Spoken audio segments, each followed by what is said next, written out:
नमस्कार दोस्तों, मैं हूं Arnab SSC at Indian Railways और स्वागत है आपका रेलवे टॉकीज में।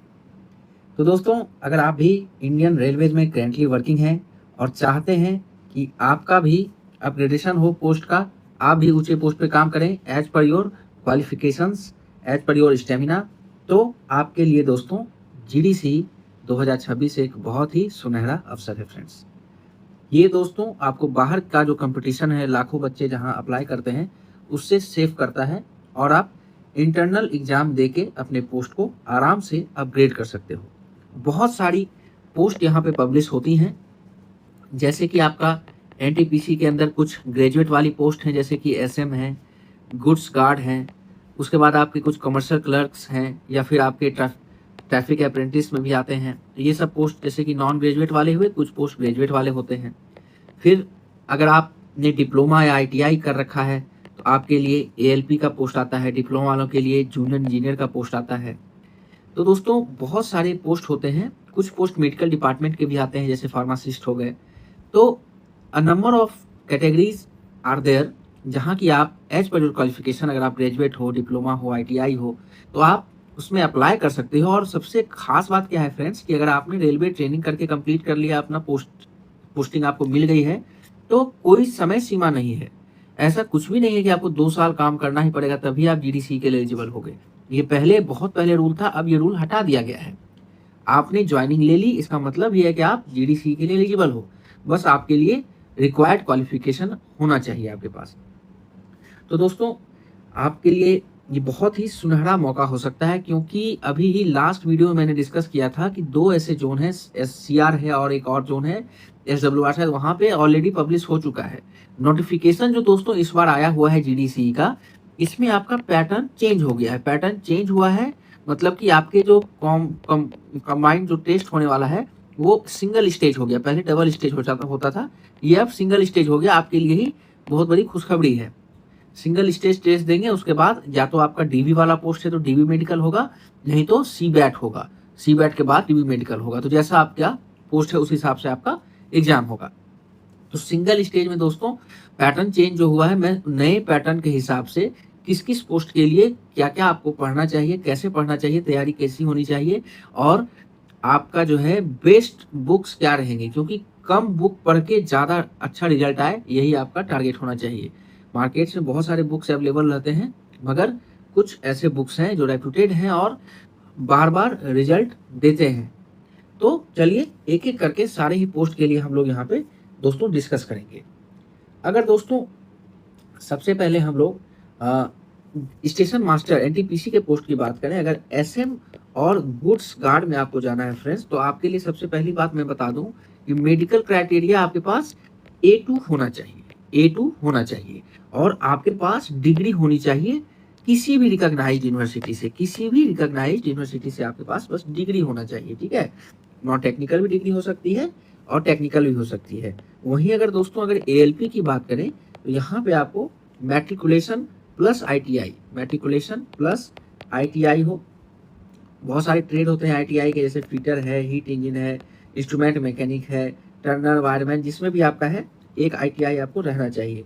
या फिर अगर ये नहीं है तो आपके पास 3 साल का डिप्लोमा होना चाहिए, डिप्लोमा होना चाहिए।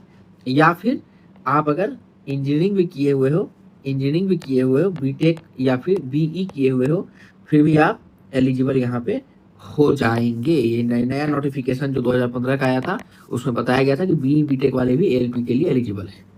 अगर आप जेई बनने का सपना देखते हैं, जूनियर इंजीनियर बनने का सपना देखते हैं, डायरेक्ट लेवल 6 में जाना चाहते हैं अभी का 7 सीपीएसई के हिसाब से, तो आपको इसमें भी डिप्लोमा या फिर बीटेक लगेगा, बीटेक या बीई, बैचलर ऑफ इंजीनियरिंग, ये आपको लगने वाला है। और यहाँ पे जो एएलपी में आपका मेडिकल क्राइटेरिया रहेगा वो A1 आपको होना ही चाहिए। और जेई में दोस्तों A3, B1, B2 और C1, ये चारों ही मेडिकल क्राइटेरिया फिट बैठते हैं। आपका जैसा पोस्ट है उस हिसाब से मेडिकल क्राइटेरिया आपको वहां पे मिल जाएगा, मतलब पोस्टिंग आपको मिल जाएगी। तो अब तो ये तो रही एलिजिबिलिटी की बात। अब बात करते हैं कि क्या इसमें पढ़ाई कैसे किया जाए और किस किस सब्जेक्ट के लिए क्या हम लोग रखें। अच्छा, कुछ बच्चे एज का भी पूछ रहे थे, मैं एज भी एक बार डिस्कस कर देता हूँ। यहाँ पे क्लियर कर लीजिए आप लोग कि अनरिजर्व कैटेगरी के लिए 42 साल का सीमा है, 42 साल तक आप जीडीसी दे सकते हो।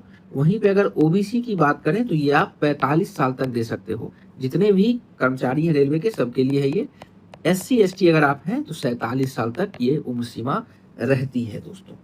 तो चलिए सबसे पहले बात करते हैं, अगर हम लोग एसएम और गुड्स गार्ड की बात करें दोस्तों, तो यहाँ पे सिंगल स्टेज आपका सीबीटी होगा और उसके बाद आपका सीबैट होगा। सीबैट मतलब एप्टीट्यूड टेस्ट, जिसमें कि डायरेक्शन सेंसिंग, मेमोरी, ये सारा चीज होता है। उसमें 42 का टी स्कोर मिनिमम आपको लाना पड़ेगा। सीबीटी की अगर बात करें तो 90 क्वेश्चंस रहेंगे आपके, जिसमें कि 50 रहेगा जनरल अवेयरनेस से। जनरल अवेयरनेस का मतलब यहाँ पे जीके। जीके के लिए मैंने दोस्तों डिस्क्रिप्शन में, इसी वीडियो के डिस्क्रिप्शन में हर एक पोस्ट के लिए कौन कौन सा बुक बेहतरीन है उसका डायरेक्ट लिंक डाला हुआ है। आप एक बार जरूर चेक कर लें। अगर आपके पास वो बुक अवेलेबल है तो वेल एंड गुड, नहीं तो आप ले लें।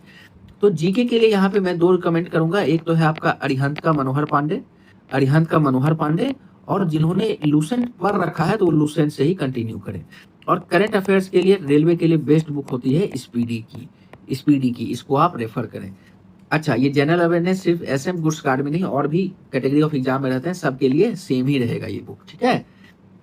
उसके बाद आपका मैथ्स यहाँ पे 35 नंबर का आएगा, 35 क्वेश्चन। ये आप RS अग्रवाल से ही स्टार्ट करें तो बेहतर रहता है, क्योंकि आपको बेसिक मजबूत रहना जरूरी है। अगर आपका बेसिक मजबूत है तो मैं RS अग्रवाल आपका किया हुआ है अगर, तो आप डायरेक्ट किरण की ओर चलें, किरण की ओर या फिर YCT की ओर चलें। इसका प्रीवियस ईयर क्वेश्चंस लें और उसको डायरेक्ट लगाएं।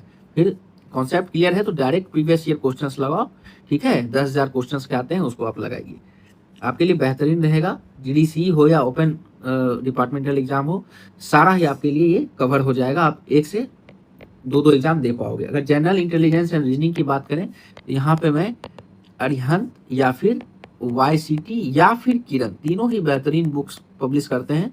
तीनों में से किसी का भी आप बुक परचेज कर सकते हो। अगर आपके पास अवेलेबल है तो वेल एंड गुड, नहीं तो आप डिस्क्रिप्शन एक बार चेक कीजिए। यहाँ पे ये भी 35 क्वेश्चन आता है। तो टोटल अगर आप देखेंगे यहाँ पे आपके पास 35, 35, 70 प्लस 50, ये 120 क्वेश्चन रहेंगे। मतलब 90 मिनट्स का टाइम है आपके पास और 120 क्वेश्चन हैं। पर क्वेश्चन आपको 1 मिनट से बहुत कम मिल रहा है, तो इसके लिए आपको फास्ट रहना जरूरी है। टेस्ट सीरीज लगाना जरूरी है किसी भी रेप्यूटेड इंस्टीट्यूट का, जैसे कि PW टेक्स्ट बुक या फिर मेड इजी। जैसे अगर आपका टेक्निकल है तो आप टेस्ट सीरीज यहाँ से लगा सकते हैं दोस्तों। अगर हम लोग अब बात करें जेई की, जेई में जो आपका दोस्तों ओपन मार्केट में एग्जाम होता है स्टेज 2 जिसको कहते हैं, वही यहाँ पे जीडीसी में सिंगल स्टेज हो गया। मतलब एक ही स्टेज में एग्जाम होगा। 150 क्वेश्चन रहेंगे आपके पास, 100 टेक्निकल रहेंगे। 100 टेक्निकल के लिए आपका जो भी ब्रांच है, सिविल, मैकेनिकल, डिप्लोमा जो भी है, उसके लिए मैं एक ही बुक, हैंडबुक का रिकमेंड करूंगा, मेडीजी का, जिसका कि लिंक मैंने डिस्क्रिप्शन में दिया। किसी भी ब्रांच का है उसका हैंडबुक अवेलेबल है, आप उसको ले लें। 50 क्वेश्चन जो आपके रहेंगे यहाँ पे, आपके 10 क्वेश्चन इन्वायरमेंट से रहेंगे, 10 क्वेश्चन आपके इन्वायरमेंट और कंप्यूटर से रहेंगे, 10 क्वेश्चन। इन दोनों का शॉर्ट वीडियो मेरे चैनल पे अपलोडेड है, उसको देख लीजिए। PDF भी मैंने टेलीग्राम पे प्रोवाइड किया है, उससे आप पढ़ सकते हैं।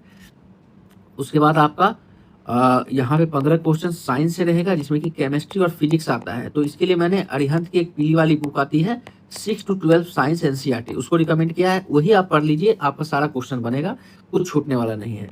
फिर 15 क्वेश्चन आपका जीके और करंट अफेयर से आएगा, जिसको कि मैंने ऊपर ही डिस्कस कर दिया है, स्पीडी प्लस, लूसेंट या फिर अरिहंत, इसको आप लेके चल सकते हैं। अगर हम लोग बात करें दोस्तों अब ALP की, one of the most popular category ALP में दोस्तों यहाँ पे आपका वही CBT होगा एक, और प्लस सीबैट होता है, जैसे कि आपका गुड्स गार्ड और SMA होगा। तो CBT यहाँ पे दोस्तों, यहाँ भी आपको 120 मिनट्स का टाइम मिलेगा CBT में, और 100 क्वेश्चंस रहते हैं, ठीक है। इस 100 क्वेश्चंस में से आपके मतलब कि जो बाइफर्केशन रहेगा मल्टीपल चॉइस क्वेश्चंस का, उसमें आपके टेक्निकल भी रहेंगे एंड आपके जो कि रिलेटेड है टू योर ट्रेड। जैसे कि इसमें आप देखोगे 100 क्वेश्चंस में से 25 क्वेश्चंस मैथ्स के रहते हैं, बुक सेम रहेगा जो मैंने ऊपर डिस्कस किया है। 25 क्वेश्चंस आपके जनरल इंटेलिजेंस एंड रीजनिंग से रहेंगे, 25 question basic science and engineering से रहेंगे। और बेसिक साइंस इंजीनियरिंग का बुक मैंने डिस्क्रिप्शन में लिंक डाला हुआ है, आप उसको एक बार चेक कर लेंगे। उसके बाद आपके 25 क्वेश्चन रहेंगे ट्रेड स्पेसिफिक, जो भी आपने ट्रेड चूज किया है, फीटर, मैकेनिक, उसके स्पेसिफिक रहेगा दोस्तों।